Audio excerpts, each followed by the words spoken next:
beyond jargon, reforming our communication on human rights. Now, already in the title is the suggestion that something needs to change, something needs to be reformed, if you like. And I just want to set the scene a little bit for this debate.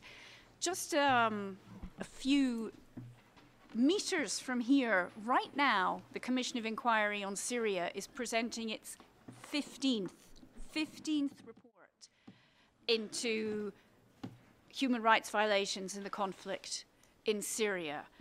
So many that people have almost become immune. But what you see in those reports, I mean, I've been a journalist, I've had to read every single one of them, and it's not great reading, as I'm sure you can imagine. We see in that a race to the bottom in terms of respect for international law, in terms of respect for human rights, in terms of respect for the rights of civilians in a war zone. And yet at the same time, in these comfortable countries where we live, the people who enjoy the highest standards of human rights seem to have become a bit complacent, maybe, even a bit turned against the idea of human rights. We have political leaders in Europe, across the Channel, across the Atlantic. Some of them suggest that human rights is somehow a sign of weakness, that it might aid and abet the enemy, that it can be applied to people who behave well but not others. Let's think about that. That just undermines the very concept of universality. So what we are hoping to do today is examine why it is that 70 years after the adoption of the Universal Declaration on Human Rights, some of these perceptions seem to have changed, attitudes have changed. Is it just populism? Is it the fault of this fantastic panel we've got here? Are they communicating badly? They're going to attempt to answer those questions. We have really one of the most talented panels I've ever had the honor to be able to moderate. Just to introduce you to them quickly: Kate Gilmore, Deputy High Commissioner for Human Rights; Nils Muižnieks, I know I've got it wrong, but sorry, Council of Europe Commissioner for Human Rights. We have Michael O'Flaherty, Director of the EU's Fundamental Rights Agency; Lora Vidović, Ombudswoman of Human Rights, Croatia; Florence Simbiri-Jaoko, she is right here, Global Alliance for National Human Rights Institutions; and finally here on my left, Bruno Ugarte of Human Rights Watch. Before we begin, I'll remind you all the title of the debate is Beyond Jargon. So leave it out. No stakeholders, no implementation mechanisms. We're going to try and talk the talk here this afternoon. We will have a few questions to the panelists, then it will be open to the audience. You can also follow us on Facebook. I think you can put questions in via Twitter. Is it hashtag Beyond Jargon? Is it that, or Stand Up for Human Rights? Okay. So we hope to have a really lively debate, which should involve answers, points, questions, not speeches, because we want to let as many people in as possible. But without further ado, I'm going to start with one question, which I want a fairly brief answer from each of our panelists, starting with Kate, and that is, we know that some things have gone wrong, but let's hear from your perspective, what exactly? Give me an example of where you think, my message isn't getting through.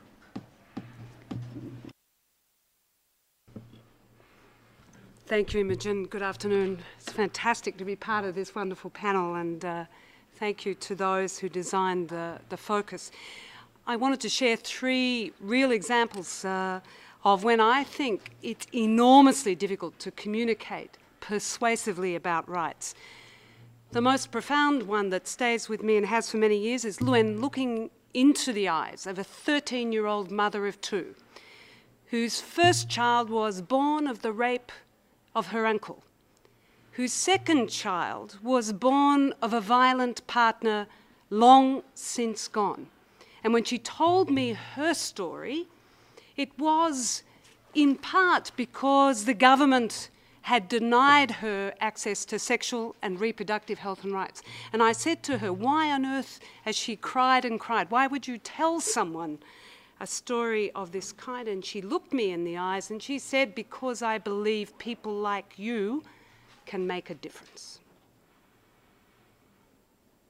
The second occasion, when frankly communicating human rights is enormously difficult, is when a country member state of the United Nations says one thing in Geneva and another thing to the contrary in New York.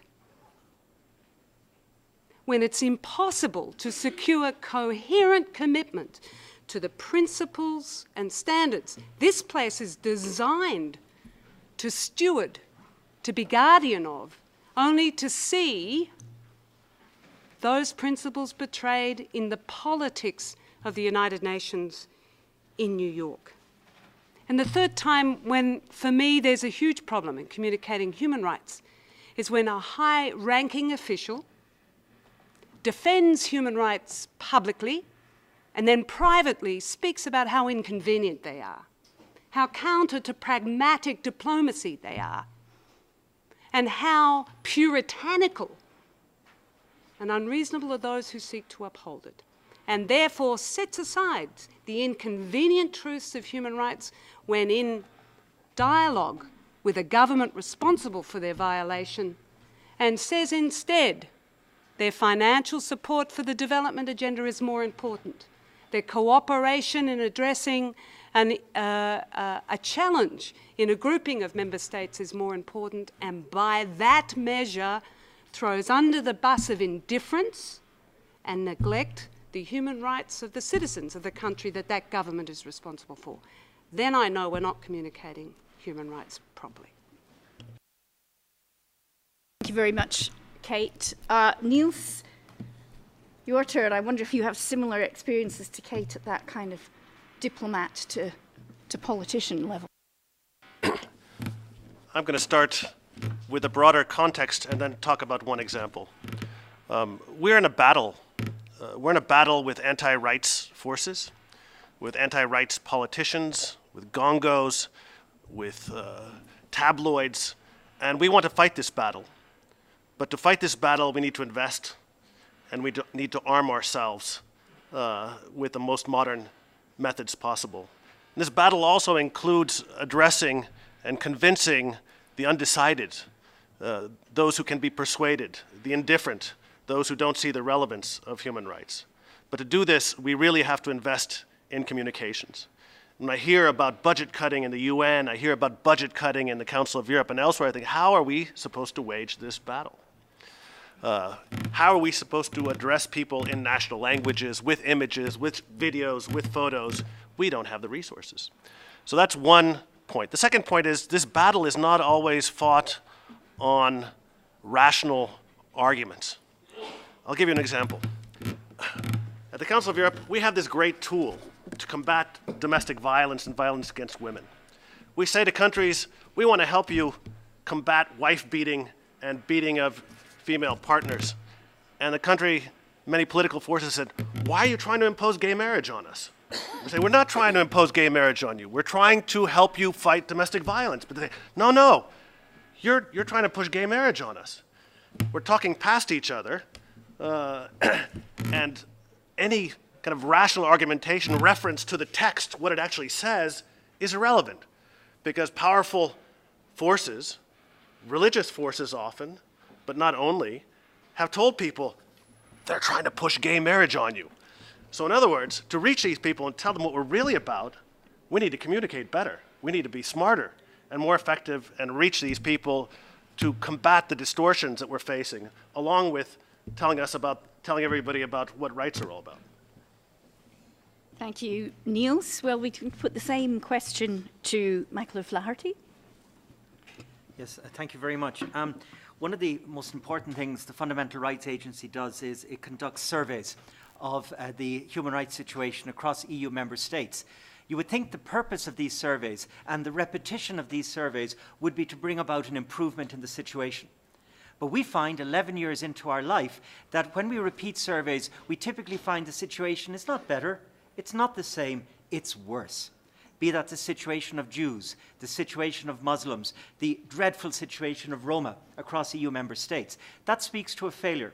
It's in part our failure. There's some quality in there of a failure to convince through the hard, raw evidence of an unimpeachable survey. Second, another part of our work is to keep stock of the human rights situation in real time across EU member states around certain themes, one of which is migration. Every month for the past 2.5 years, we've published a report on the situation in the 14 most affected EU member states. The purpose? To get the situation to improve. The reality, the reports get, in a way, more gloomy every month, in the context, for example, of the escalation of hate speech and hate crime, much of which goes unprosecuted. And the third and final area where there is something of a failure that we have to address has to do with something I can speak to in a European context, which is that we're losing the general population. We're losing the core of our societies in terms of champions for human rights. That has to be one of the things you read from the rise of populism and the election outcomes of the past year or so. Well, we'll get to solutions in a few moments, but right for now I'm very worried, and I sense that we have got to do something a lot better.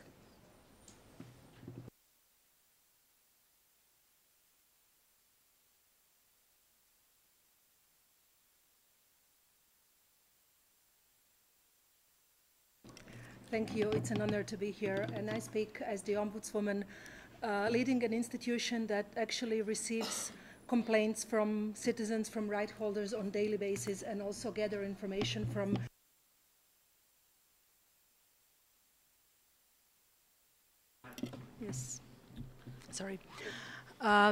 talk to people, but also local community leaders.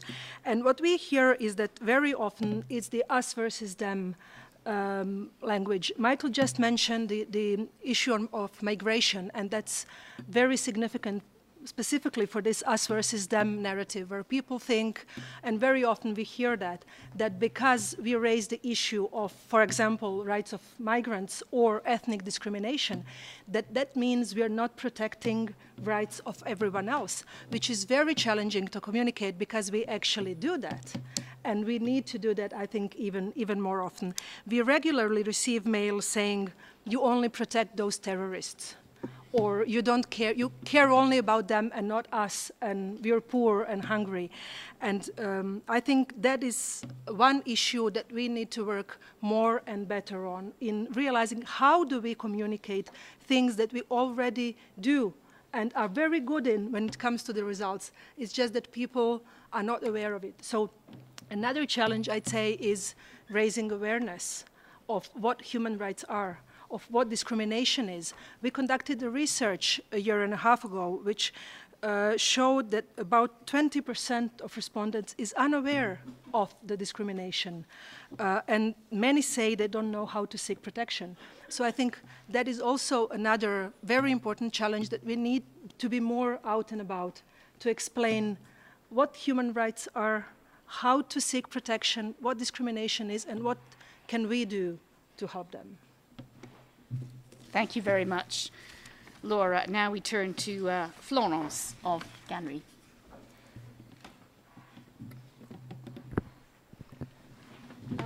Okay, thank you very much. As you see, I'm from GANHRI, but I'm also from Africa. So I think that Laura has given some examples from national human rights institutions. I think that one of the things that concerns GANHRI is the lack of the UN mechanisms, especially in New York, to recognize and support the work that national human rights institutions do, and often resolutions that are made both in Geneva and in New York are sometimes overlooked, and there's no clear path on how national human rights institutions can participate in some of the mechanisms.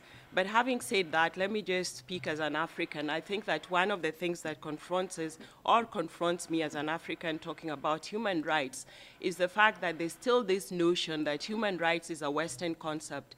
And this is very challenging, it's very frustrating, especially considering that Africa has a Charter on Human and People's Rights and has various protocols that actually are aimed at protecting specific vulnerable persons such as children, such as women, and also that even working in countries that have very progressive Bill of Rights, that still there's this misconception. And I think that the misconception probably comes from a long period of domination of colonialism and Western domination of the narrative of human rights. And so I think that in terms of looking at human rights in Africa, there's need to turn human rights from being a narrative of the West to being a narrative of the African, because Africans, if we are saying that human rights is universal, then it means that there are narratives from Africa that should be able to support the UDHR and all these standards that we're talking about.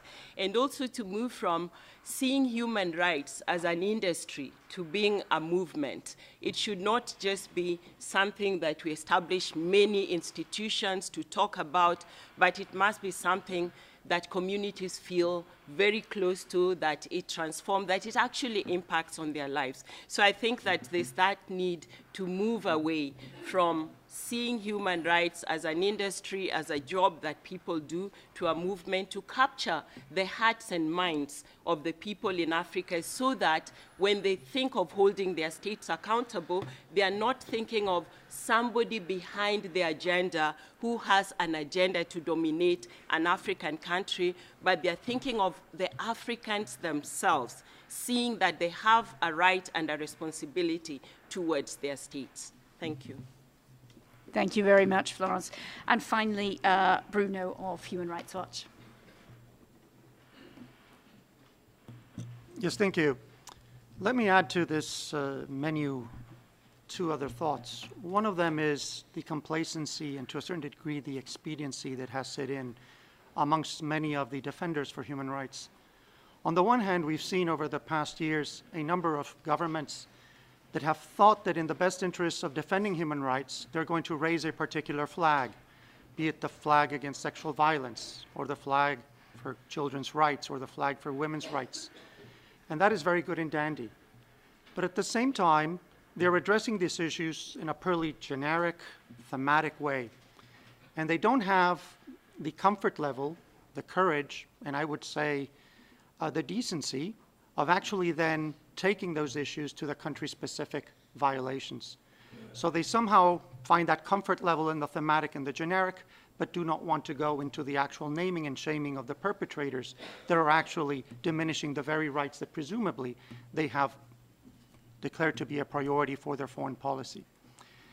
And the other issue that I find particularly damaging and perplexing today is also that we have in many ways become ensconced in pretty much legal international language that tends to be extremely formal, and we're losing the battle for values. In fact, today, it is those that are perpetrating human rights violations that are speaking about values. And they use values in a way that basically only pertains to the us. These values will not pertain to the other, to the them. And I think that as a human rights movement, it is mandatory for us to wake up immediately.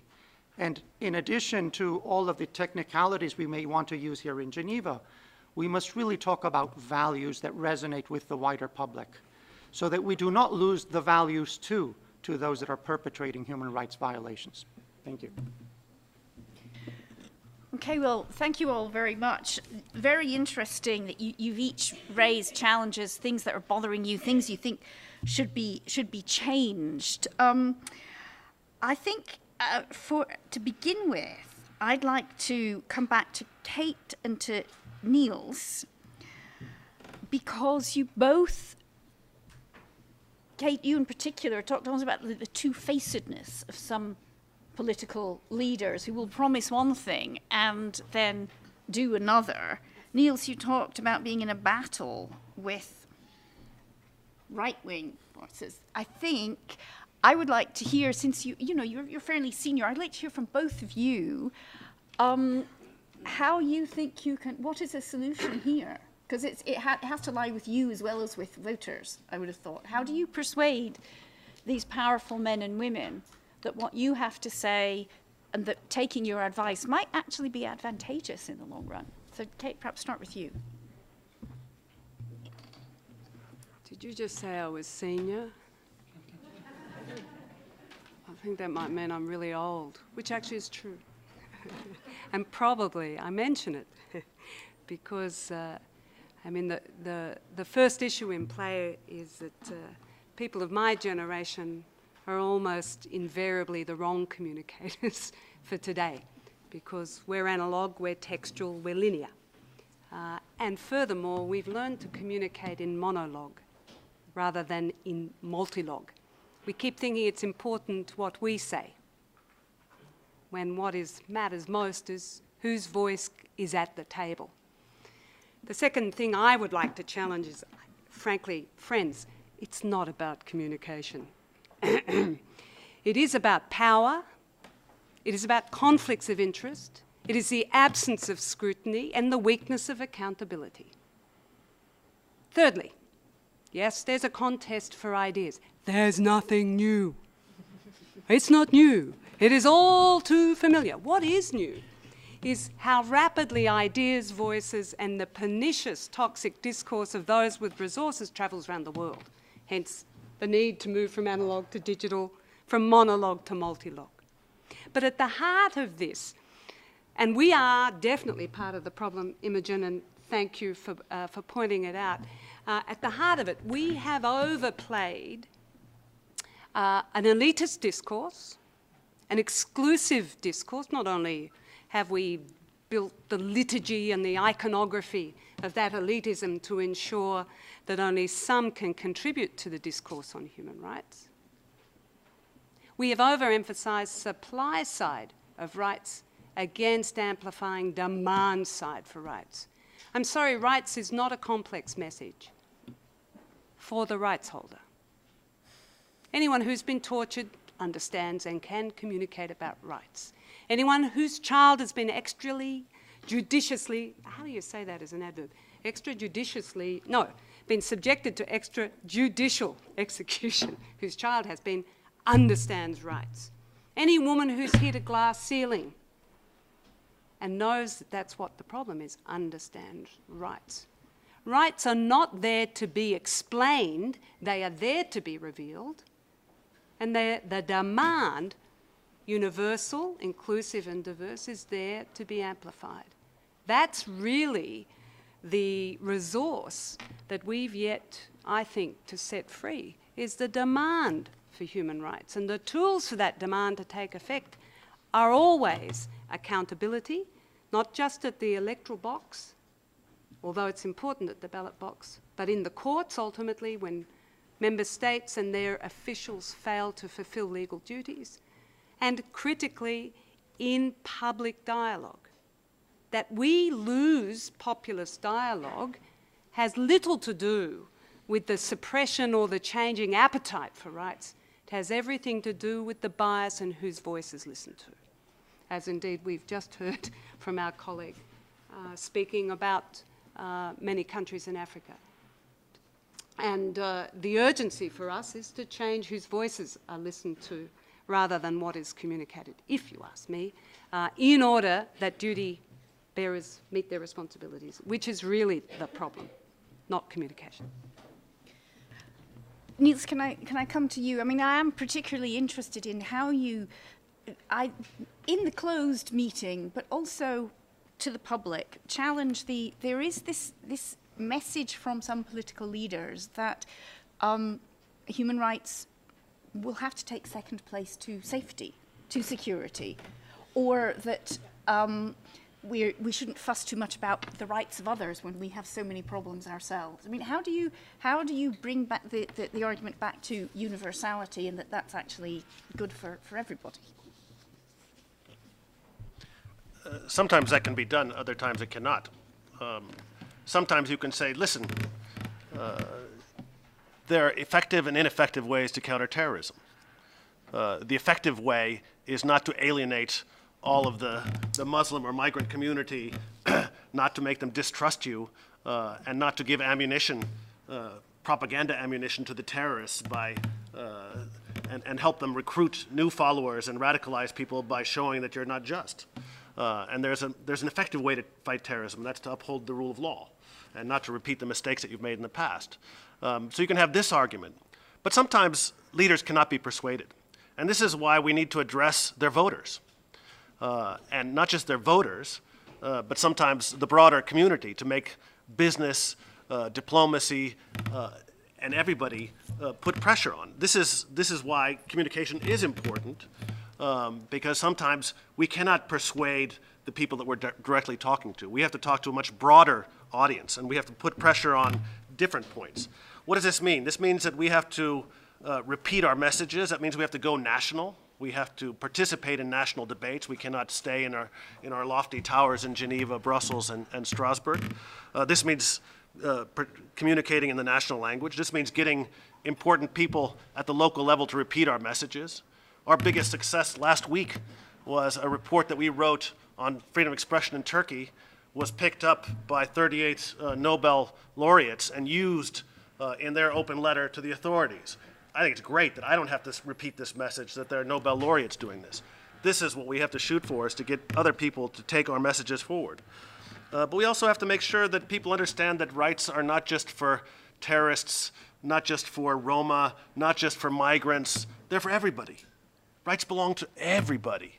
And this is why we've neglected some rights, social and economic rights, the rights of older persons, the rights of women in many contexts. We've neglected these rights. We have to continue talking about the excluded, the marginalized, the discriminated against, but we have to talk about rights that resonate with everybody. And that can be done, and there are some very good examples of people at this table doing this, but we have to renew our efforts. Yes, in fact, I was going to come to you and to Lora precisely to move on to that, because I would like to know what you said. You have surveys, but they don't seem to resonate with people. Well, why not? Let's take it on a bit. What could you do better? Sure. I'll get to what we could do better in a second, but I just want to follow on from what Kate and Nils just said. Firstly, I couldn't agree more that we have got to engage the general population of our societies by engaging with their human rights. And you've given some examples. I could add some more, such as children's rights, the rights of persons with disabilities. If that's done in a meaningful way, then I think the discourse could change. But more broadly, we have to make the business case for our claims. Whether we're talking to the population or we're talking to decision makers, we've been very bad at this historically. We've said, do it because it's law, do it because it's good, do it because of this or that, but never do it because I can prove you'll get a better outcome as a result. Now, Nils made reference to the security debate. It's easy to demonstrate that a human rights respectful security strategy will lead to a more stable society, but we should be demonstrating that with every single human rights claim we make. And far more effort has to be invested here, I would suggest. You asked me then what we could do better. Firstly, we could do communication better. Kate, in the European context, I'm not working in this building these days. I'm not dealing with atrocities of a scale that are preoccupying the people in this room. But at least in the European context, part of our problem is ourselves. Because we're not using all that obvious stuff that's been known for centuries. Segmenting our audience, speaking to different communities in different ways, using stories, using images, engaging empathy and not just rationality. I could go on. Maybe later, if there's a chance, I'll say a little bit of what my agency is doing on exactly this issue right now. But I'll stop for now. Lora, I'd like to bring you in on this, because again, you said you get letters saying, why don't you hear about our rights? So obviously, again, there has been some failure of communication, I suppose, if people think that you're just there to promote the rights of other groups that they don't think are relevant to them, or may even perceive as a threat. Yes, and in fact, it's very difficult to add something that's not already been said at this table from the panelists before. I also lead the European Network of National Human Rights Institutions that has a membership of 40 institutions across wider Europe. And what we see are very similar examples of challenges and best practices of dealing with the situation. And I fully agree with Michael, maybe European context is a bit different to extrajudicial killings and mass rapes. But at the same time, there are really serious concerns of people that they convey to us and ask for a change. Now, how successful we as national human rights institutions are in communicating that also depends on the capacities that we have. And I don't say this as the excuse, because very often we are a target of very vicious attacks for communicating, for trying to provide information to the rights holders that they actually are rights holders. The panelists before have spoken about it, but I think it is very important, because if someone, when you talk to people, you know, in a village which is remote on a certain island, if that person does not know that he or she has the right to have the doctor's appointment sooner than in 10 months' time, or that if social benefit has been denied, he or she has the right to have it in written so that he or she can complain, can file a complaint afterwards. I think that is very important, and we need to learn. Of course, I think there are pockets of optimism now and there. We have learned a lot. I think we realized that we're not the best communicators, I'd say, a couple of years ago, and already have really serious capacity building exercises. I mean, FRA, I need to use this opportunity also to say that ENNHRI as well invested a lot of capacity in capacity building of the human rights defenders to be able to communicate it better to the citizens with all the possible techniques. And the Commissioner's Office at the national visits, we are nationally there. And we do need support and to work together to learn how to convey this message better to the last person there, to the most disempowered, because otherwise the vicious circle just continues. And that social distance and exclusion grows bigger and bigger, and that undermines the trust in the institutions and rule of law, and then we just go further and further back. Florence and Bruno, do you think that human rights groups, human rights defenders could do more to approach people who actually don't necessarily think their rights are being violated, but to remind them why human rights in general are important? I'm thinking of, instead of highlighting, oh, this is a problem, we'll do a report on that, we'll draw attention to it. How about a more general, this is what human rights are and this is why they're important to everybody? Florence, what do you think? Yeah, I think that would be very useful, and I think that in terms of public education on human rights, I think some of the strategies would be to identify things that concern citizens that are not necessarily the kind of things that human rights activists or defenders usually work on, and to highlight it in a way that makes individuals or communities feel that they have a stake. And I think that when we talk about coming from Africa, you know, something like the right to water, for example, is a right that everybody needs the right to water. But if you go to most villages, people have to travel long distances to get the water. They know there are promises to get them water, but the promises are not really never, you know, sometimes they are not realized. So I think using some of those entry points so that they are then able to empathize with maybe what should I call them, the harder stuff that human rights activists usually speak about. So they don't see it as them and us, but they see that even I, in my village, if I don't have water, I need to have water. And water is something that is so critical for all of us that we could even work around it together. And there's somebody who is responsible to see that water should be provided. So I think that we need to have those kinds of messages that enable people to see that human rights matter for everyone.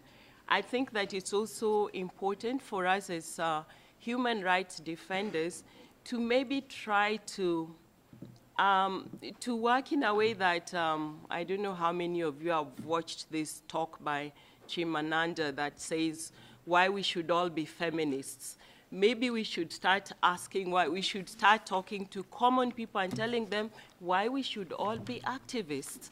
And it shouldn't be something that is, you know, that is very intimidating, that it is very high level, that we are attacking government, naming and shaming, but basically just asking for service delivery, things that we know are rights, but maybe they see as service delivery. Yeah. Bruno.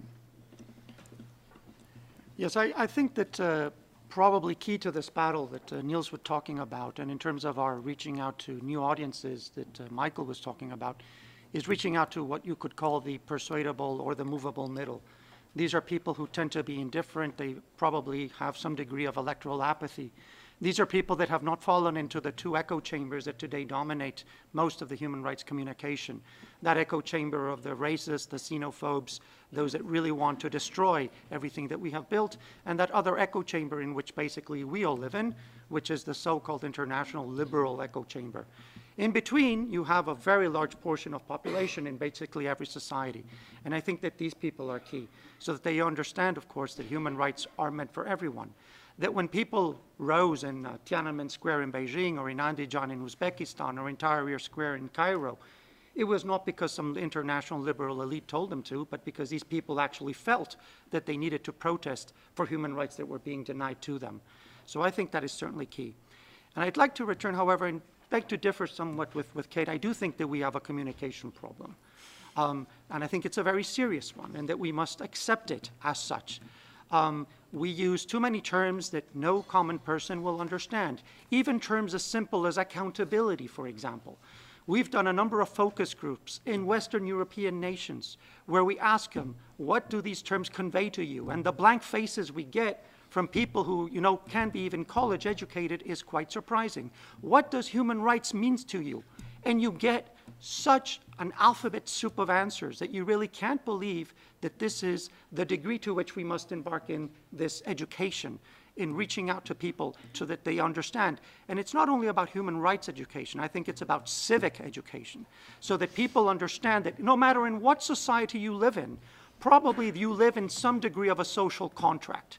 That social contract probably demands some degree of tolerance, some degree of conviviality with people who may be different from you, and start building from there the very values that we need to strengthen the human rights movement.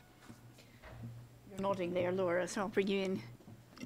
I fully agree. The lack of civic and human rights education, I think also partly the problem is ignorance that comes from a privilege that doesn't see from the perspective of well-off men living, educated men, for example, living in downtown Zagreb or Budapest or Geneva or wherever, what it's like to be an uneducated man living at the island, fighting for survival every day. So I think that is one very important perspective that we must not lose from sight. But I wouldn't say that people are actually not concerned as a rule.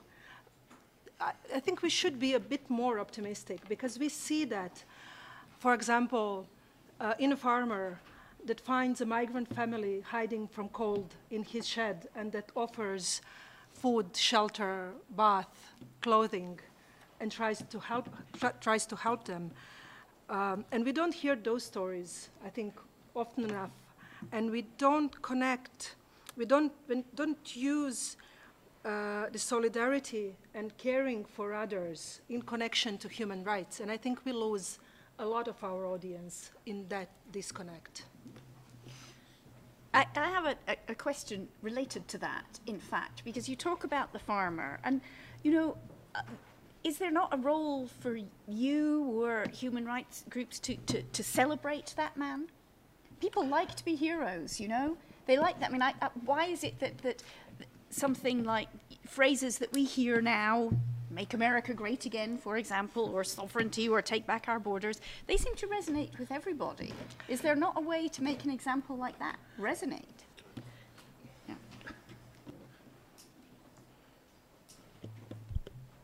We tried and failed. Yeah. Sometimes it doesn't work. during the migration policy crisis in 2015, 2016, we did a whole series of Facebook posts that we called Rays of Light, positive stories about citizens helping, organizing, showing solidarity. These are not your normal, your usual suspects. These were people organizing on Facebook and so on to help, to show generosity and solidarity. And we felt very good about this series. Nobody watched it, didn't make any, had no traction whatsoever with our public. Could be the way we did it. It could be that people are just not interested in positive stories, the media in particular. They're interested in the negative stories. To get the positive story out, you have to be, it has to be very, very, you have to bring a journalist to this farmer and while the migrants are there. And then he doesn't want to speak. Exactly. Then he doesn't want to speak because he'll be targeted by his government for promoting illegal migration. Imogen, Mayor?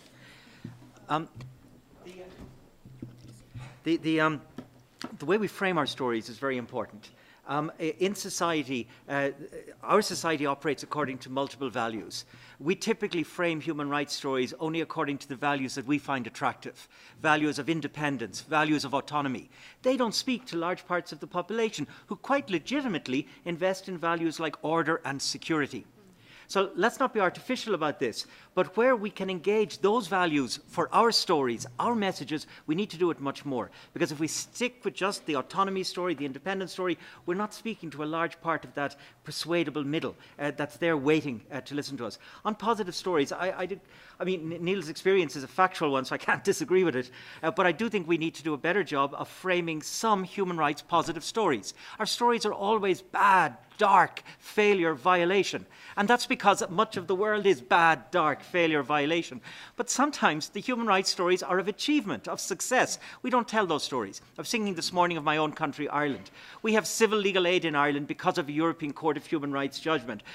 We have access to contraception, for goodness sake, because of a European Court of Human Rights judgment. These are the stories we should be telling more, not to downplay the problems. They're always in front of us, but match them with stories of achievement. The humanitarian world learned this lesson a long time ago and realized if all you ever talk about is famine and death, you're not going to get people to donate money. But if you occasionally show the well that worked, that saved a village, indeed, following on Florence's point, then you're engaging with people in a different way. Well, everybody is keen to talk now. Florence, then Bruno. Okay, maybe I can just add that in terms of telling these stories or changing the narrative, it's also useful, I think, for us as human rights defenders to incorporate maybe non-traditional networks that we may have. And I can give an example from Kenya when we were doing the constitutional review process, which was a very difficult thing, but we believed that it was going to actually change the landscape in human rights in terms of the Bill of Rights and how people were going to be governed. And some of the things that we did was to actually talk to churches, because churches have audiences every Sunday that listen to them, and it's almost a captive audience. And so we decided that one of the ways we were going to do the education was to approach different churches, and every Sunday you'd be given an opportunity to explain why the Constitution is important, why it matters to the congregation, what does it mean for you where you are. And then we'd have interactive sessions where members of the congregation would actually ask a group of panelists who are usually human rights defenders, activists, people who normally would not be sitting on a podium in church addressing those people. So I think that it's useful to find people where they are and be able to give your message in a way that resonates with their own, with their own experience, with their own understanding. So I think that would be one of the ways that we could also reach out and make the human rights case for people who ordinarily would not think they have human rights problems. Brilliant. Yeah, I think it's indispensable that we also provide room for hope, because it is much about despair. So we must tell positive stories. We must make storytelling that reaches out to individuals, that can make it very personal, that can reach across cultural divides. But I also think that, as Kate mentioned in the beginning, we must communicate in very different ways. It's no longer just through a report. It's not only through text. Visuals now are indispensable. For our organization, for example, we really have gone multimodal, if I can say. We have reached into different digital platforms. We have our own multimedia team. And I must say that this has basically allowed us to make some progress in inching towards that movable, persuadable middle that I was talking about. Just last year, for example, we had a 24% audience growth in all of our digital platforms. We're now, I think, the second or third largest NGO in terms of its digital presence anywhere in the world. So there are ways of reaching out to that movable middle, but they are key. I think they are key to that success in that battle, and we must reach out to people as closely as individuals as we can. Just before we go to the audience, one final little question I'd like to put to you. What about young people, schools? I mean, I have a small comparison here. Is I have 2 children, big children now, but both educated in Switzerland. I have 3 nephews and a niece, all educated in the UK. And I know that my 2 sons had human rights education in school, in kind of late primary school. In fact, they had a graph about how the Human Rights Council worked. Now, it may have been rather dry and boring for them, but the original knowledge is there. My nephews and niece in the UK did not have that. And I'm wondering, I mean, do you think that kind of education is valuable? It looked a bit dry, what my sons got, but they do remember it. Maybe because I'm always coming home going on about the UN and human rights, I don't know. But Kate, maybe start with you.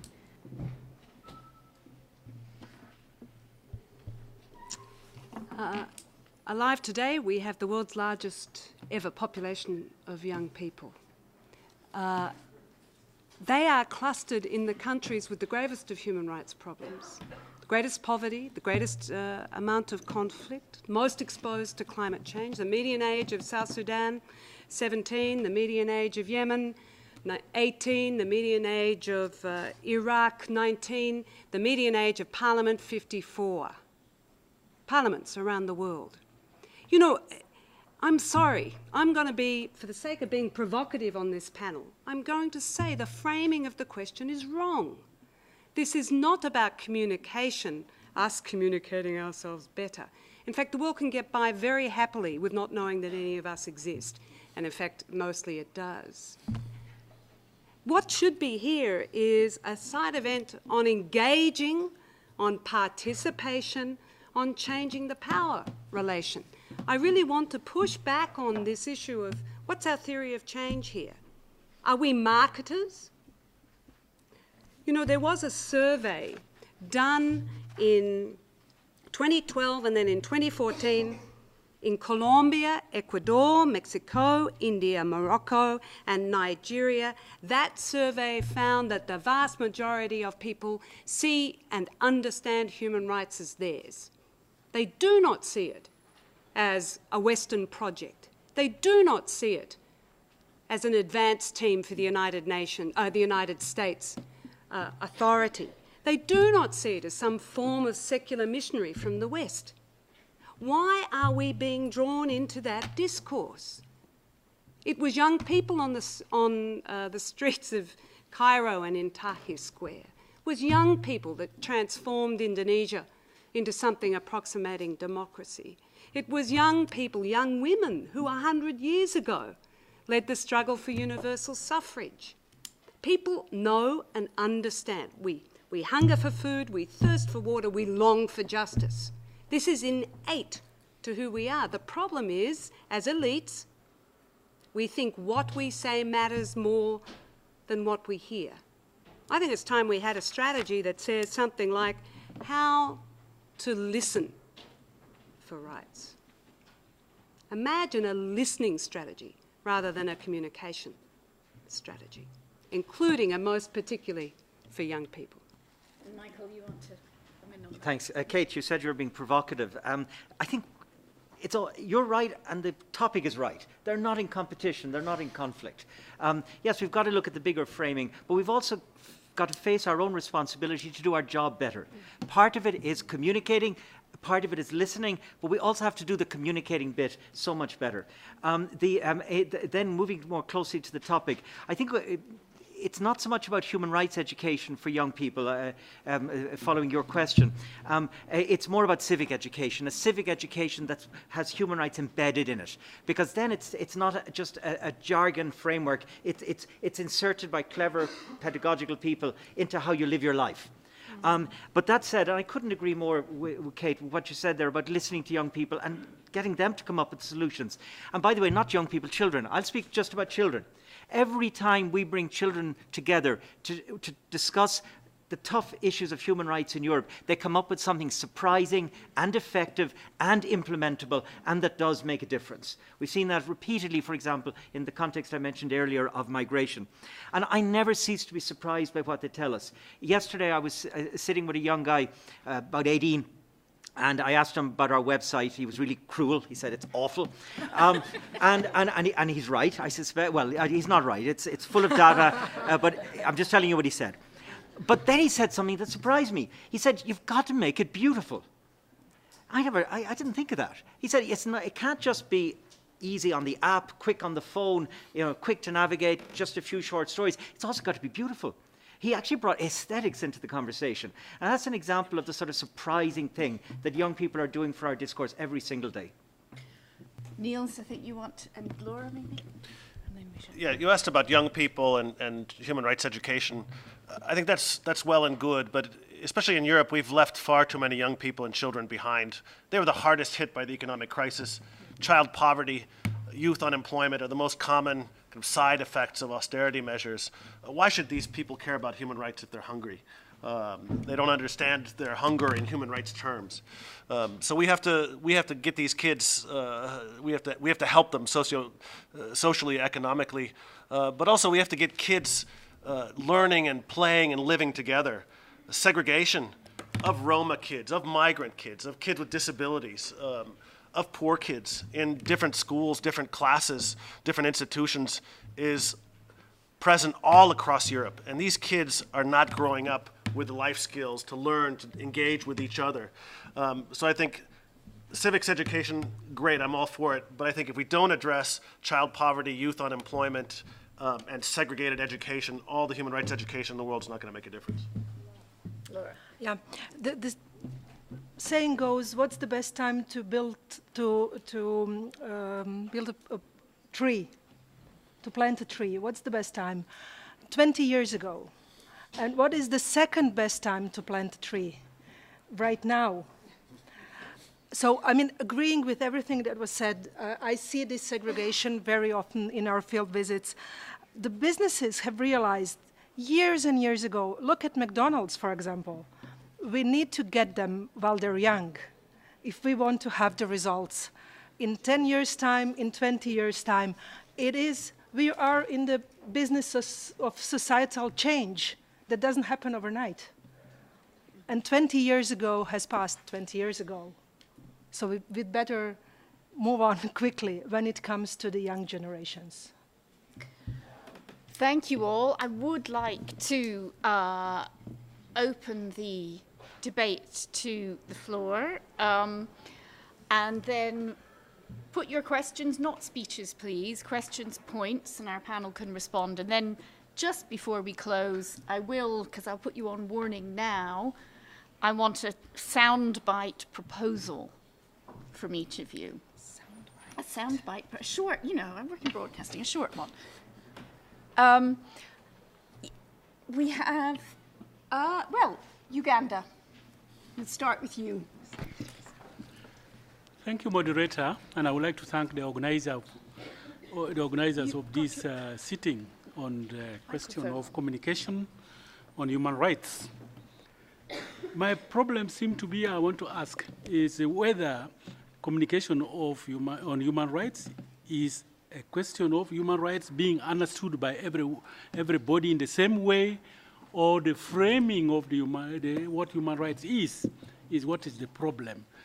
Because to me, or to the understanding of many of us, human rights questions are being raised or mushrooming almost every day. Today you say this is a human right tomorrow another one is a human right. Like one of the panelists has said about the gay. When I was growing up, I knew there were some young boys or maybe young girls who were maybe having that tendency or problem. But whether it was supposed to be a human right or a disease was the question. But then to as one of the panelists has said, a group of people comes up to force it on the people that it is a human right, rather than a human right of a lifestyle or a human right of a disease to be cured. This is the problem. So the framing of human rights is, I think, what is lacking among those who communicate about human rights. Thank you. I think that's an important point, and we maybe should address it. Maybe start with you, Florence, and then you, Kate, because there are people, and I'm sure nobody here is going to agree, but there are people, voters, citizens, who that statement resonates with. Every day there seems to be a new human right. Can we address that and perhaps allay some of the concerns? Florence, can I start with you? Okay. I think that my approach to this question would be that when we talk about human rights, I think we have, in terms of the core principles, the core conventions of what human rights are. But I think that there's also the element of the values and the principles that govern human rights. So if we talk about vulnerability and we talk about discrimination and inequality, then I think that way we can see more human rights concerns arising in different settings.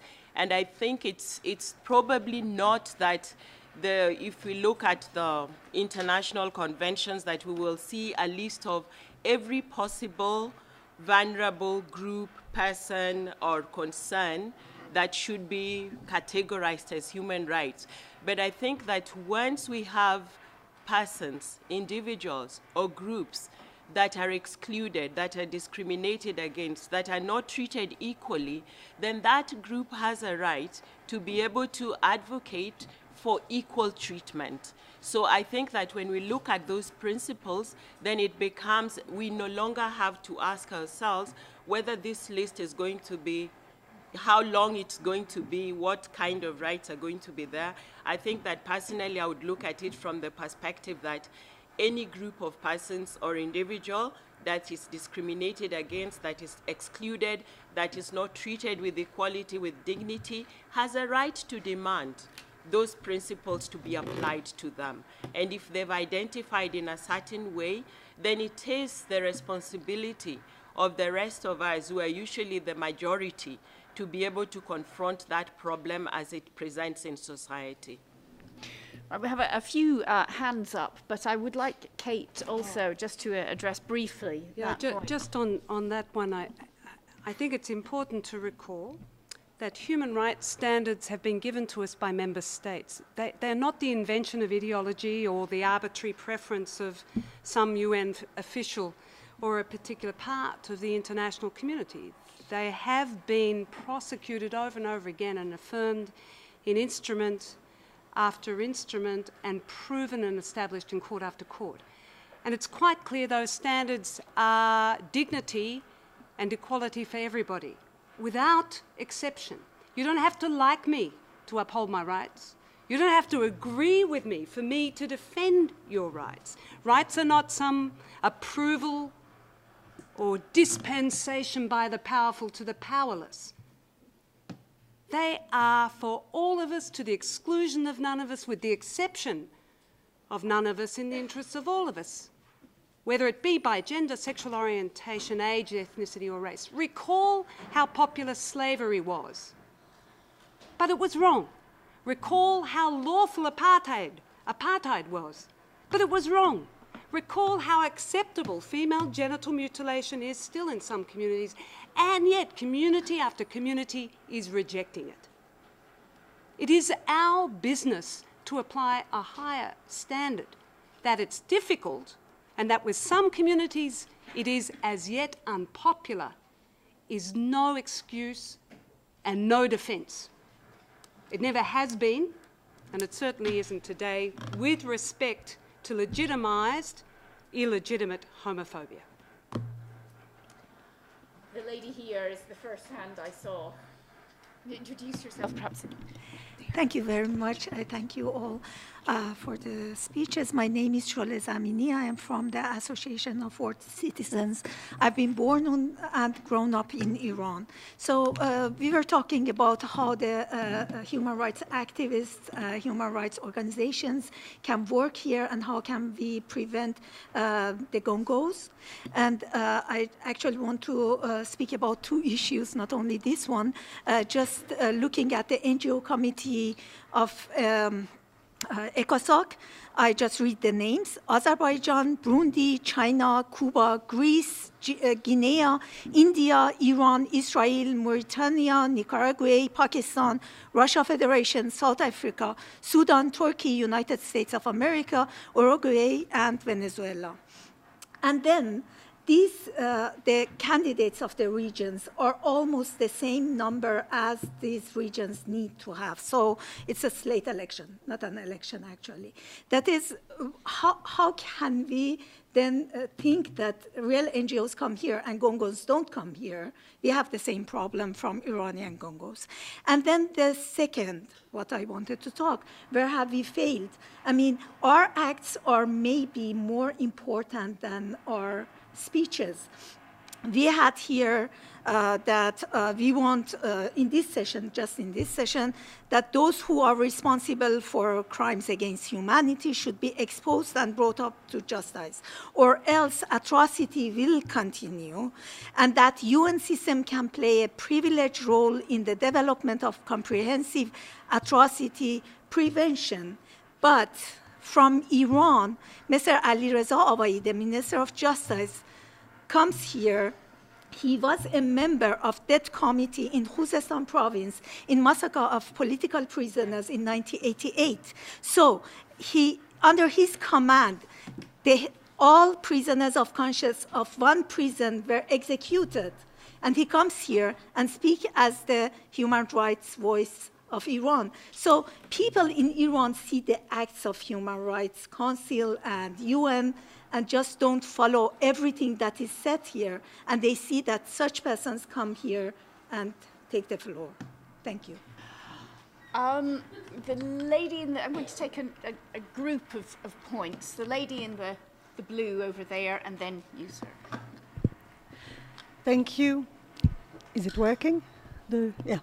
I'm Gaspard. I'm the Executive Director of Equinet, the European Network of Equality Bodies, and I really just wanted to bring in a comment to this very inspiring discussion and very timely reflection with all of you as partners from the perspective of the work of the European Network of Equality Bodies. And particularly I wanted to highlight to you some of the recent work we've done with our members on framing equality and refocusing indeed on values. So it's really more of a comment that resonated a lot to all the things that I heard. And on the question today of how together we can reclaim the debate on human rights, I think it's rather a question and a matter of how we together can renew and reinvent the way we participate in this debate, either by communicating or indeed by listening to rights. Considering some of the recent work we've done on the topics with equality bodies, we believe that we can do this by using values-based communication and positive framing to connect effectively with people's values if we are to creating a more equal Europe. And I do believe that these values are there, that they are still widely held by people out there across Europe, even though they are very often dormant or silent, whilst indeed other values and voices get louder. Now, the way we frame our values-based communication is vital if we want our messages to resonate to people, and again, that came across not just to the converted, to the movable middle, to the undecided, those that need to be convinced and can follow us, and to build positive narratives again that shape a culture of acceptance. So I would just want to invite you really to check the insights in this publication that we have brought. There's a lot of tips and recommendation on framing principles that we'll try and apply in our work. And in conclusion, I think it's really appealing to the values that underpin equality and human rights, such as social justice, we heard, inclusion, participation, freedom, or dignity, and making, obviously, human rights as relevant and real as possible, as Lora and others mentioned, are key for any effective communication strategies, or indeed exploring new listening strategies to rights. So together we really need to continue our cooperation as a network with the national equality bodies, with human rights defenders, but also together think how we can reinvent the way we communicate and we do our work, and indeed challenge ourselves in this, and obviously reflect on our own failures and limitations, because as Michael said, if the situation hasn't improved, if inequality bodies are persisting, there's something that we're not doing right. So we look forward to re-engage in different ways with you in the future and in framing equality and human rights in this way. Thank you very much. Yes, you, sir, and then the gentleman behind you, I think, also had a point. Thank you very much. My name is Elmer Fischer. I am from the Office on Democratic Institutions and Human Rights of the OSCE.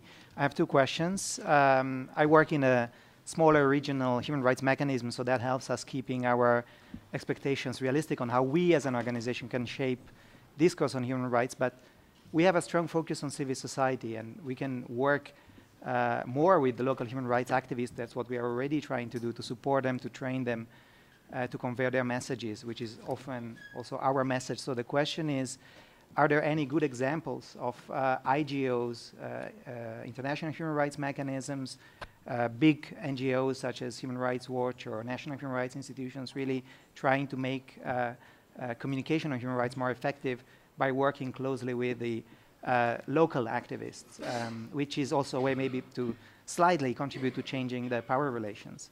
And then second question is about technology, which we found is of big help. Again, we had many discussions with human rights defenders about how they can use technologies to communicate their messages. So again, any good examples that you're aware of good use of technologies to communicate on human rights would be very helpful. Thanks.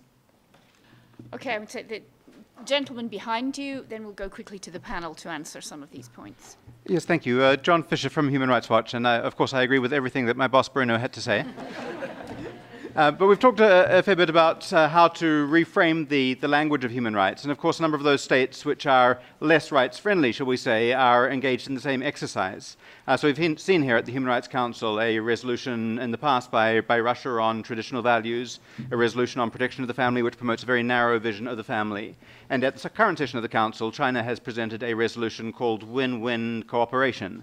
And it's all about cooperation and dialogue, and who could be opposed to cooperation and dialogue.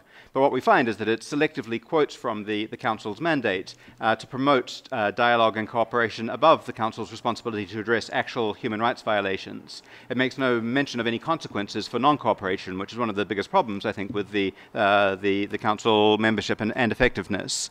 It fails to mention that some of the states proposing this are on the top of the Secretary General's list of reprisals against those who seek to cooperate with UN mechanisms. So I guess the question is, how, while we seek to advance a positive narrative, do we also counter the attempt to twist and reshape the human rights debate to elevate some of those principles and concerns? Thanks. Well, a number of questions there. I think one, the lady there who mentioned Iran is perhaps partly for you, Kate, how to persuade that the UN human rights bodies are serious when people think, well, I actually know, or I think that person from my country is not suitable.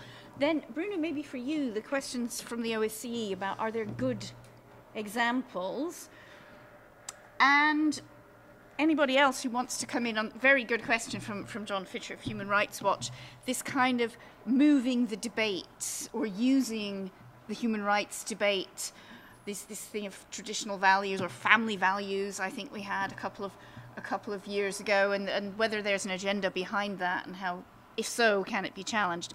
So maybe quickly start with you, Kate. Thank you.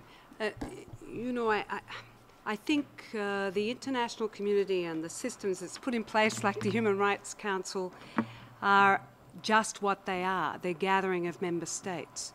You don't blame an orange for not being a banana. It has none of the good features of a banana. It's not very appealing. No. What it is an orange, which means it's political. It's personed by states that have a conflict of interest actively in the scrutiny and accountability these treasured institutions are to uphold. It's imperfect, but as Churchill said of democracy, it's just a little bit less worse than the alternative. And it's up to us to create an ecology of expectation, I repeat, of demand, not only of supply, and of scrutiny to motivate member states to move forward beyond their immediate and more raw self-interest. And that's where I do think that this is more about a calculus of power than it is about promoting what this system does, even though I think promoting and explaining what the system does has a part to play.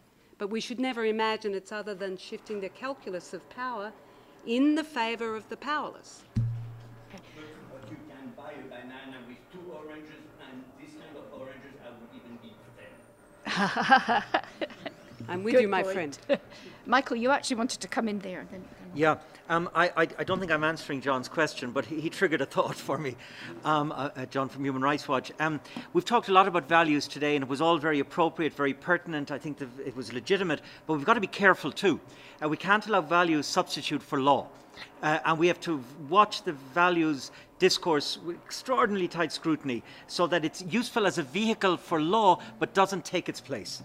And that's, by the way, my answer, which I wasn't intending to give to our friend from Uganda. We just stick to law. And then we're fine. And the law has its limits. And let's avoid making human rights claims that aren't embedded in the treaties or in the practice under the treaties. And the other thing I wanted to say from OSCE was, I'm not going to say we're a good practice on communication, but we're doing a heck of a lot of work on it at the moment. And we're establishing a community of human rights practitioners. Sorry, human rights communication practitioners. If you don't know about it yet, any organisation in this room, get in touch with us. We want to create a network of good practice stories, mutual support, so that we can all do a better job. The first product of this community will be a toolkit on how to communicate human rights messages, which we'll be publishing in coming months. And look, I take the point, it's not just about the delivery, it's also about the demand, Kate's point. But I just think we need to have both conversations. Bruno, because you've been asked, good examples? Yeah, so I think the issue of local activists, local human rights defenders is absolutely essential. And I would say that we're never stronger than when we partner very closely with those local activists who obviously have a degree of legitimacy, visibility, an understanding of a local situation that obviously is much better than ours. To mention one specific example on an issue that actually was quite contentious, you may all remember this backlash against the International Criminal Court in some countries in Africa. It affected Burundi, it affected Gambia, it had affected Kenya, it had affected South Africa, and so forth. At some point, the president of Zambia had decided to consider a possible withdrawal from the ICC. We obviously wanted to lobby the Zambian government so that they would remain a states party to the Rome Statute. And we basically reached out to a local organization based in Zambia, the SARC, South African Reconciliation Center, and they basically led an initiative amongst a whole cohort of local activists and partners in Zambia, so that they could basically lead in terms of the consultations that the government had organized for the so-called referendum on the ICC. And I must say that thanks to our partnership with this local organization, their amazing capacity to mobilize different chapters throughout the country, the final turnout turned out to be something like 92% of those consulted said we should remain within the ICC because the Rome Statute provides some safeguards that are valuable to us. I think this came as a surprise not only to the government, not only to our partner, but to us too. And I think it just shows the degree to which these close partnerships where it's a win-win situation, not like the false win-wins that John was talking about. A real win-win situation actually makes you a lot stronger and is in the benefit of the entire human rights movement. And I'd like to address a very important point that you made, the clean slates for elections. I think that is a horrible practice, one that must be discontinued. If states are serious about getting merit in terms of the countries that really should be sitting in bodies, then we should have competitive slates. This business of clean slates is basically a race to the bottom, to the lowest common denominator. And I think it's essential that every region within the United Nations, elections groupings, they make a considerable effort in terms of making competitive elections for all of the bodies. Well, thank you very much. We are going to have to wind up, I'm afraid, because at least one of us has to get to the airport. I know that, so we have to finish at 3. So basically, I would like to ask each of our panelists, I said kind of soundbite solutions. For those of you who didn't answer the final 3 points, feel free to bring in answers there. And then we will have to wind up, although I have one last message for you, once our panelists. Nils, since you have your hand up, we'll start. You can start the closing statements. Communications are not an end in themselves. They're a tool. They're an essential tool. And if we don't use them, they will be used against us. What are communications for? Other than to educate, to raise awareness, to enlighten? They're to increase the cost for those who want to violate rights, the reputational cost, the political cost, the economic cost. But they're also to show the way forward through good examples, by providing ammunition, legal, political, and other ammunition for people to go and fight and change things for the better, to improve their lives. And also, we have to change the story. It's to change the story. How do you change the story about human rights? I'll give one small example and then I'll stop. We embedded journalists when we went to go and visit a project in Portugal with Roma mediators. Journalists don't like to write positive stories about Roma. We showed them a project with mediators that helped kids, Roma kids, get into school, that helped Roma get employment, that helped improve community relations. They wrote good things about Roma. Doesn't happen very often. These kinds of things we have to show as well. But I maintain that words are our only weapons, and if we do not use words well, we are leaving the battlefield.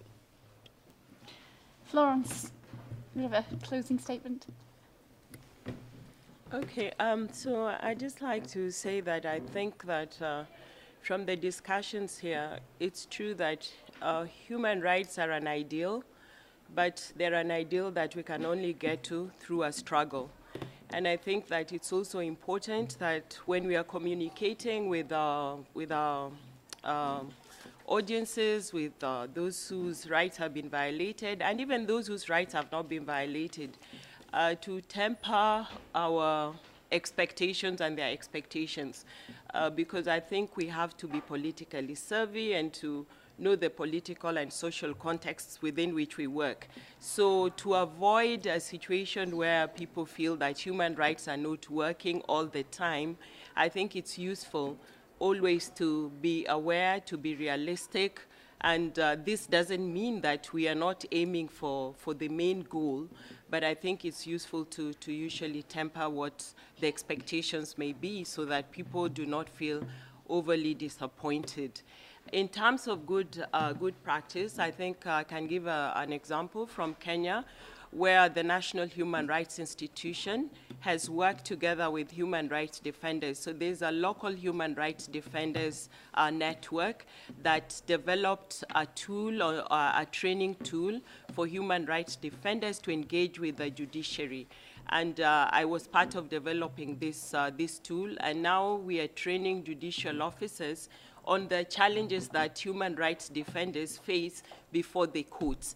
And it is amazing when we have a human rights defender coming before, like 50 magistrates and explaining the challenges that they have and how it dawns on the judicial officers that the things that they take for granted can actually cause so much pain to, to so many people. And we've seen the turnaround with judicial officers actually promising to do a better job, to be more inquisitive, to look at issues more deeply than they usually do. So I think that is a very good collaboration that the National Commission in Kenya is having with human rights defenders and roping in the judiciary, which is itself a human rights defender.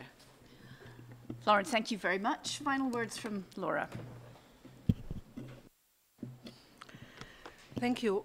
I'll be very brief, because speaking from the perspective of the Ombuds and ENNHRI, someone who really works on the field, on the ground, talking to people on a daily basis, I think it is so important. What I learned from this event is that we really need to work together, to stick together, not just internationals, NGOs, NHRIs, equality bodies, local communities. Participation and engagement was, I think, very important word out there. Youth and elderly and social media and whatever we have on the disposal to work together, to learn from, is, well, not a good starting point, because we started a long time ago, but to move on, and perhaps to move on more quickly, so that we don't wait for 20 years for this tree that we built to really have some kind of shade. Okay, Michael, then Bruno, and then I'll give the very last solution soundbite to Kate. Yeah, we didn't talk much about new or less focused on partnerships for effective communication. There isn't time now, but I would say we need to really get much deeper with the arts world, with musicians, with visual artists. By the way, not to instrumentalize them, not so that they can help us do our job, because they are often the most fantastic of human rights champions through their art. A piece of music can move people in a way that one of our reports never would. The faith communities. The faith communities are the world's masters of communication and have been since the beginning of time. And let's learn from them on the one hand, and where appropriate, collaborate with them on the other, so that we can promote our shared messages. So maybe on another occasion, let's have a broader discussion around who should be in the room for discussions such as this. Since Henri Dunant, traveled to Solferino and created the Red Cross, the human rights movement has never had it easy. So I don't think we should be despondent. We've never had it easy, and yet we are celebrating 70 years of the Universal Declaration, 20 years of the Rome Statute. But I do think that leaving the comfort zone of the echo chamber in which we've been put is absolutely necessary. We need to navigate those middle waters of persuadable publics that we can reach out to. Like Michael said, there's a number of new constituencies that we can reach out to so that we can become a much larger force. Yes, faith communities, student groups, youth groups, environmental groups, anti-corruption watchdogs. We've never really worked as closely as we should with all of them. And try to reach that opposite shore, that opposite echo chamber, as close as we can. And we might not make a safe landing on that opposite echo chamber. We may not want to. But the more we can traverse of that middle ocean that separates us, the better. And I think that we have the tools, we have the capacity, and we have the partners to do so. Thank you. Kate, final word from the Deputy you, and Human Rights thank Commissioner. you to my very patient panel members with me being not very helpful. But friends, we have 2 ears and 1 mouth for a reason. It's quite clear we have to double our listening, halve our speaking, change the voice at the table of deliberation, and move the deliberators out into the public for a single purpose, and that is to hold power accountable for its promises to those who are most vulnerable, have the least power, and to whom we owe the greatest duty. 2 ears, 1 mouth. We should be using them in our communication strategies in exactly that proportion. Well, thank you all very much. I think we'll all agree a fantastic panel we had. One thing to say, thank you for being such a good audience, but finally there is a statement just coming up embargo now. It's over there about this debate and about some of the conclusions which we've hashed out over the last hour and a half. I think we've got a lot of food for thought there. Thank you all for coming, and see you again at another time. Thank you, Imogen.